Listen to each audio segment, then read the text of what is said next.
Theme ચાલે પુનરાવર્તન 3. ચાલો આપણે આપણા શરીરને સ્વસ્થ રાખવા માટે શું કરવું જોઈએ? સરસ. સવારમાં બ્રશ કરવું જોઈએ, પછી નાવાનું, પછી આપણે સ્વસ્થ ધોયેલા કપડાં પહેરવાના, પછી નાસ્તો કરવાનો. પણ કેવો નાસ્તો કરવાનો? પૌષ્ટિક દાળ, ભાત, શાક, શાકભાજી ખાવાની ને. બીજું શું કરવાનું? ફળો ખાવાના. સફરજન, કેળા, સંતરા, સીઝન પ્રમાણે આપણે ફળો ખાવાના ને. એનાથી આપણને શું થાય? શક્તિ મળે. આપણું શરીર સ્વસ્થ રહે, તંદુરસ્ત રહે, આપણે બીમાર ના પડે ને. કોણ ખાય? બધું ફ્રૂટ વસ્તુ કોણ ખાય? આપણે બધાએ ખાવાનું.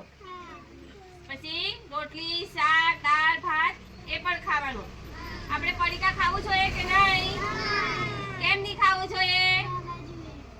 ઘણા દિવસથી તેલમાં તળેલા હોય ને, એ ખાવાથી આપણને શું થાય? બીમાર પડાય. એટલે આપણે નહીં ખાવું જોઈએ. સરસ, વેરી ગુડ. માથે, ખભે, કમર પર, ઘૂંટણ પર, ઉપર હાથ, માથે, ખભા પર, કમર પર, ઘૂંટણ પર, ઉપર હાથ, માથે, ખભા પર, કમર પર, અધર. Very good.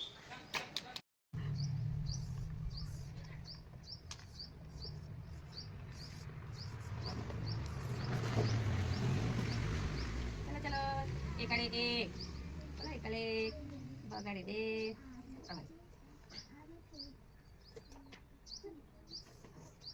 છગાડે 3, ચોગાડે 4, સાગાડે 5, છગાડે 6, સાગાડે 7, આઠાડે 8, નવગાડે 9. એકડે મીંડે